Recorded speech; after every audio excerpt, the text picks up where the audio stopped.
अक्षय तृतीया निमित्त तुम्हा सर्वांना खूप खूप शुभेच्छा। आणि अक्षय तृतीयाची पूजा तर आपली सगळी झालेली आहे। सोबतच आज आपण अक्षय कलश जो असतो त्याचीही मांडणी आपण विधिवत प्रकारे केलेली आहे।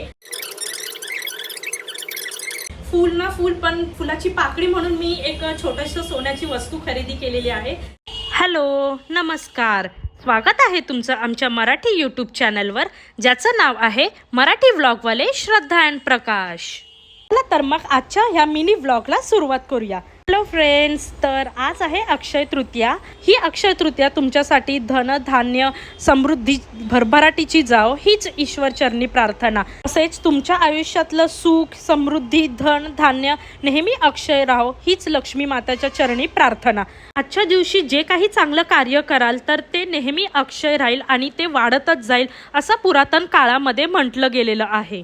तर सर्वप्रथम मी पहाटे 6 वाजता उठून सर्वात आधी आपलं दिनचर्या करून आंघोळ वगैरे करून मी बाहेर रांगोळी काढायला घेतली। रांगोळी काढण्यापूर्वी मी बाहेरून सगळा कचरा काढून घेतला आणि मग त्यानंतर पुसून घेतलं आणि मग रांगोळी काढायला सुरुवात केली।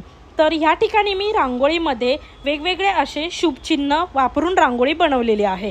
आता ह्यामध्ये जर तुम्ही बघत आहात तर तुम्हाला समजेल की रांगोळीमध्ये मी कलश काढलेला आहे, श्रीफळ दाखवलेला आहे, तसंच शुभलाभ लिहिलेला आहे, कमळाचं चिन्ह काढलेलं आहे। तर तुम्ही अशा वेगवेगळ्या शुभचिन्ह जसं की सरस्वती चिन्ह, शिवलिंग, स्वास्तिक ह्या सगळ्या चिन्ह वापरून तुम्ही रांगोळी काढू शकता।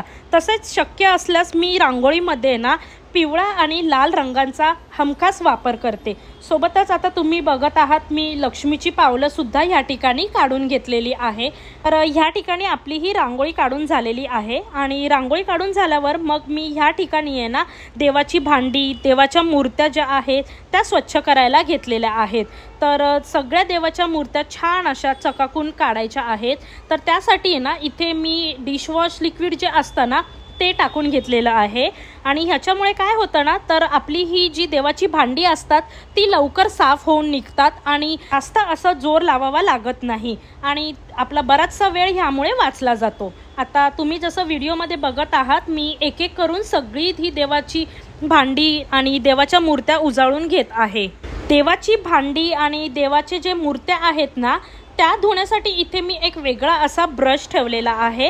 हा टूथब्रश आपण जो नेहमी आपल्या स्वतःसाठी वापरतो तो नाही आहे, तर देवांसाठी वेगळा असा सेपरेट मी हा टूथब्रश ठेवलेला आहे। ह्याच्याने जे आपल्या काही मूर्त्या असतात तर त्या मूर्त्या आपण जेव्हा एखाद्या कापडाने धुवून घेतो किंवा एखाद्या कात्याने धुवायला जातो ना तर त्या व्यवस्थित अशा धुतल्या नाही जात, पण तेच हे जर आपण आपल्या ह्या टूथब्रश वापरून जर धुतल्या ना तर त्या बरोबर कानाकोपऱ्यामधून व्यवस्थित अशा धुतल्या जातात। त्यानंतर मग ह्या ठिकाणी मी आहे ना जो आपल्याला अक्षय कलश भरायचा आहे त्यासाठी लागणारा कलश इथे मी धुवून घेत आहे। तुम्ही मातीचा कलश किंवा जर तुमच्याकडे मातीचा कलश नसेल तर पितळेचा कलशसुद्धा वापरू शकता।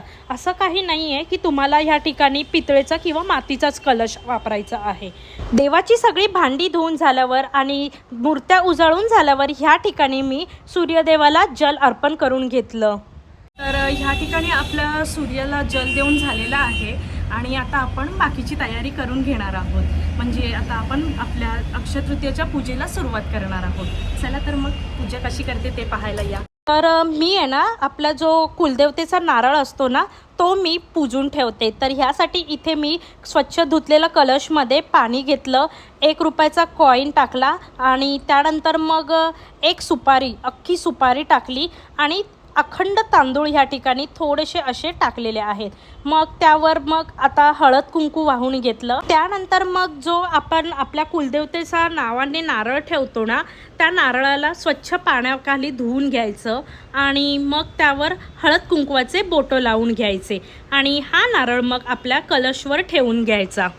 नारळ कलशवर ठेवून झाल्यावर ह्या ठिकाणी मी कलशला देखील हळदी कुंकवाचे बोटं लावून घेतले आणि हा कुलदेवतेचा जो नावाचा नारळ असतो ना तो तुम्ही दर 15 दिवसाने किंवा तुमच्या जो कुलदेवतेचा वार असतो त्या वाराला तुम्ही ह्यातलं पाणी जे आहे ते बदलून ठेवू शकता। ही ठिकाणी हा जो कुलदेवतेचा नारळ असतो ना त्या नारळाभोवती लाल वस्त्र सुद्धा लावून ठेवतात। त्यानंतर मग इथे मी चौरंग जे आहे ते स्वच्छ पुसून घेतलेलं, त्यावर मग स्वच्छ धुतलेलं लाल वस्त्र अंथरून घेतलं. आता ह्या लाल वस्त्रावर आपण आपला जो कुलदेवतेचा नारळ आहे तो ठेवून घेणार आहोत. तर आता एक एक करून सगळ्या देवांच्या मूर्त्या मांडून घ्यायच्या आहेत. तर ह्या ठिकाणी आता मी गणपतीची फ्रेम ठेवलेली आहे आणि सोबतच गणपती बाप्पाची मूर्तीसुद्धा ठेवलेली आहेत. आणि ह्या ठिकाणी माझ्याकडे ना गणपतीच्या 3 मूर्त्या आहेत, त्यामुळे मी ह्या तिन्ही मूर्त्या एकत्रच ठेवते. आणि गणपती मूर्तीच्या थोडा पुढे मी ह्या ठिकाणी लक्ष्मी मातेचा जो फोटो आहे तो ठेवलाय आणि लक्ष्मी मातेच्या डाव्या बाजूला कृष्णाची मूर्ती ठेवलेली आहे. कारण कसं असतं ना, नेहमी लक्षात ठेवा, लक्ष्मीचा जो फोटो किंवा मूर्ती असते ती नेहमी कृष्णाच्या उजव्या बाजूलाच ठेवायची आहे. कारण कृष्ण जो आहे तो विष्णूचाच अवतार मानला जातो आणि विष्णूची जी पत्नी आहे ती लक्ष्मी. म्हणून नेहमी लक्षात ठेवा, जेव्हा केव्हा तुम्ही कृष्णाची मूर्ती ठेवाल तर त्याच्याच उजव्या बाजूला लक्ष्मी मातेची मूर्ती फोटो जे आहे ते ठेवायचं आहे. त्यानंतर मग अखंड तांदूळ भरलेली वाटी ठेवली आणि ह्या वाटीमध्येच मी अन्नपूर्णा मातेची मूर्ती देखील ठेवलेली आहे. आणि अन्नपूर्णा मातेच्या हातात पळी असते, तर ती पळीपर्यंत आपल्याला तांदूळ भरून घ्यायचे आहेत. त्यानंतर मग अन्नपूर्णा मातेच्या बाजूलाच मी कासव ठेवलेला आहे आणि कासवाचं तोंड नेहमी देवीच्याच दिशेने ठेवायचं आहे. आता ह्या कासवाच्या तोंडामध्ये सुद्धा मी 1 रुपयाचा कॉईन ठेवलेला आहे. मग कुलदेवतेच्या कलशच्या पुढे मी एक छोटीशी नैवेद्याची वाटी सुद्धा ठेवलेली आहे आणि ह्यामध्ये मग मी संध्याकाळी नैवेद्य ठेवणार आहे. त्याच्या बाजूला देवाची घंटी ठेवलेली आहे. ही घंटी नेहमी देवाऱ्यामध्ये जेव्हा तुम्ही संध्याकाळी पूजा करतात किंवा दिवाबत्ती करतात ना त्यावेळी वाजवायची, जेणेकरून घरातली सगळी नकारात्मक ऊर्जा बाहेर फेकली जाते.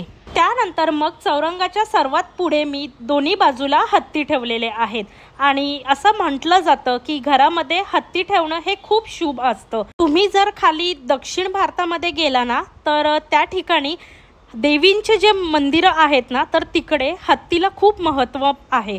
अगदी तुम्ही जर तिथल्या कोणत्याही जर जत्रेला जरी गेलात, देवीच्या पालखीला गेलात ना तर तिथे तुम्हाला हत्ती हा हमखासच त्यानंतर मग गणपतीच्या फोटोच्या उजव्या बाजूला मी पाणी ठेवलेलं आहे आणि हे पाणी जे आहे ना ते आपण देवाला जेव्हा नैवेद्य दाखवतो, मग नैवेद्य दाखवून झाल्यावर देवाला हे पाणी अर्पण करायचं आहे. जसं आपण जेवण झाल्यावर पाणी पितो त्याचप्रमाणे देवांना सुद्धा हे पाणी द्यायचं आहे. आपल्यापैकी बऱ्याच जणांना हे माहितीच असेल की कृष्णाला जे आहे ना त्याला मोराचा पंख खूप प्रिय आहे. म्हणून मग एक ह्या ठिकाणी मी मोराचा पंख कृष्णाला अर्पण केलेला आहे. आता कृष्णाला मोराचा पंख का आवडतो हे जर तुम्हाला जाणून घ्यायचं असेल तर मला कमेंट करून सांगा. आता आपण अक्षय कलश भरून घेणार आहोत. तर त्यासाठी मी हळदी कुंकवाच्या बोटानेच कलशवर स्वास्तिक काढून घेतलेलं आहे. हे स्वास्तिक मी कलशच्या सगळ्या बाजूने काढून घेत आहे. मग कळशच्या गळ्याभोवती ह्या ठिकाणी मी हळदी कुंकवाची बोटं सगळ्या बाजूने देखील लावून घेतलेली आहे. त्यानंतर पूर्ण कलश भरेल इतके मी अखंड तांदूळ भरून घेतलेले आहे. त्यानंतर कलशच्या सगळ्या बाजूने इथे मी आंब्याची पानं लावून घेतलेली आहेत. घरात कोणतंही शुभ कार्य असो किंवा एखादी पूजा असो, आंब्यांच्या पानांना खूप महत्त्व असतं. त्यानंतर मग पानांच्या आतल्या बाजूला इथे मी 1-1 रुपयाच्या 11 नाणी ठेवलेल्या आहेत. तुम्ही 1 रुपयाच्या, 2 रुपयाचे, 5 रुपयाचे कॉईन, तुम्ही नोटा किंवा कॉईन किंवा दोन्ही देखील ठेवू शकता. सोबतच या ठिकाणी मी आहे ना 10-10च्या 5 नोटा सुद्धा ठेवलेल्या आहेत. त्यानंतर मग तांदळाने भरलेल्या कलशवर इथे मी एक नारळ ठेवलेला आहे आणि हा नारळ मी वाहत्या नळाच्या पाण्याखाली धुवून घेतला स्वच्छपणे. मग त्यावर हळदी कुंकवाचे बोटं लावून घेतली आणि आता आपण हा नारळ इथे कलशवर ठेवून द्यायचा आहे. त्यानंतर मग नारळाच्या बाजूलाच सोन्याचं नाणं, सोन्याची अंगठी किंवा कोणतीही सोन्याची वस्तू ठेवू शकता. सोबतच एक पिवळं हळकुंड सुद्धा ठेवलेलं आहे. आणि अशा प्रकारे आपला हा अक्षय कलश भरून झालेला आहे.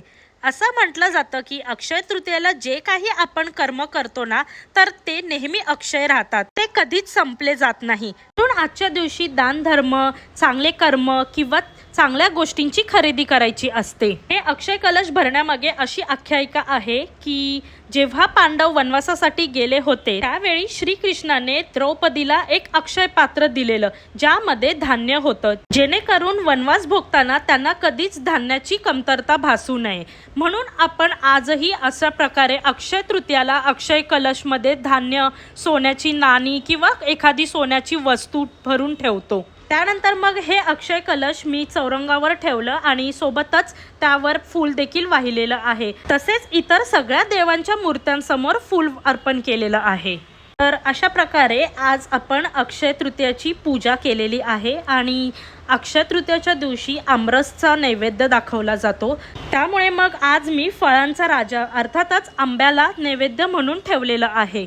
मग त्यानंतर दिवा पेटवून घेतला, सोबतच इथे मी धूप ठेवलेलं, तर हे धूप सुद्धा जाळायचं आहे कारण लक्ष्मी मातेला धूप विशेष प्रिय आहे। सोबतच या ठिकाणी मी कापूर आणि धुपाचा धुपारा सुद्धा केलेला आहे आणि त्याच्यामुळे सुद्धा आपल्या घरातली निगेटिव्ह ऊर्जा म्हणजेच नकारात्मक शक्ती दूर होते। त्यानंतर मग अगरबत्ती देखील जाळून घेतली। तर असं म्हटलं जातं की जेव्हा आपण अग्नी प्रज्वलित करतो त्यावेळी आपल्या आजूबाजूला जी कोणती नकारात्मक शक्ती, वाईट शक्ती ज्या असतात त्या जवळ येत नाही। म्हणून घरामध्ये नेहमी दीप प्रज्वलित करा किंवा धूप जे आहे ते प्रज्वलित करायला विसरू नका। त्यानंतर मग 2 क्षण देवासमोर बसून देवाला प्रार्थना केली की आज जे काही मी आहे ते तुझ्या कृपा आशीर्वादाने आहे, तर तुझ्या कृपा आशीर्वाद हा नेहमी सदैव माझ्यासोबत असाच राहू दे, तसंच असेच चांगलं कार्य माझ्या हातून घडत राहू दे। हे जे काही माझ्याकडून घडत आहे हे तुझ्यामुळेच होत आहे, मी फक्त एक तुझ्या कार्याचं एक निमित्त बनत आहे। तसेच तुझ्या या सेवेमध्ये माझ्याकडून काही कमी पडत असेल किंवा काही चुकत असेल तर मोठ्या मनाने मला माफ कर। माझ्यासोबतच इतर सर्वांनाही सुखी ठेव, कोणालाही कसलंही दुःख, त्रास, वेदना होऊन देऊ नकोस, अशी प्रार्थना मी मनापासून तुझ्याजवळ करत आहे। त्यानंतर मग ह्या ठिकाणी मी पाण्याच्या बॉटल्स ज्या आहेत तिथे दीप प्रज्वलित करून घेतलं। तर तुम्हाला हा प्रश्न पडला असेल की मी पाण्याच्या बाटल्यांसमोर का दीप प्रज्वलित करत आहे। तर असं म्हटलं जातं की अक्षय तृतीयेच्या दिवशी नवीन मडकं खरेदी करून घरी आणायचं असतं किंवा तुमच्याकडे जे कोणतंही पाण्याचं मडकं असेल ना तर त्यासमोर दिवा प्रज्वलित करायचा असतो। आणि जर का तुमच्याकडे कोणतंही नवीन किंवा जुनं मडकं नसेल ना तर त्याऐवजी तुम्ही पाण्याच्या ठिकाणी हा दिवा असा प्रज्वलित करू शकता। आणि अक्षय तृतीयाची पूजा तर आपली सगळी झालेली आहे। सोबतच आज आपण अक्षय कलश जो असतो त्याचीही मांडणी आपण विधिवत प्रकारे केलेली आहे। आणि जसं की आज 3.5 मुहूर्तांपैकी एक मुहूर्त म्हणून हा आजचा अक्षय तृतीयाचा दिवस मानला जातो। तर त्यानिमित्त आज आपण चांगलं काहीतरी वस्तू खरेदी करायची असते, मग ते मडकं असो, म्हणजे जे आपण पिण्याचं मडकं असतं ते असो किंवा धान्य असो, धन असो, सोनं नाणं, काहीही तुम्ही खरेदी करू शकता।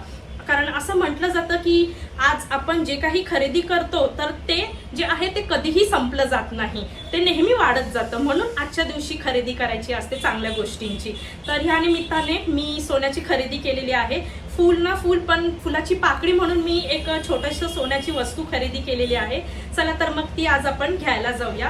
आता साधारण 10 सव्वा 10 झालेले आहे आणि अजूनही मुहूर्ताची वेळ आहे, म्हणजे सोने खरेदी करायचं किंवा कोणतीही छान जी गोष्ट आहे ती खरेदी करण्याचा अजून मुहूर्त आहे। 11:15 हा शुभ मुहूर्त आहे।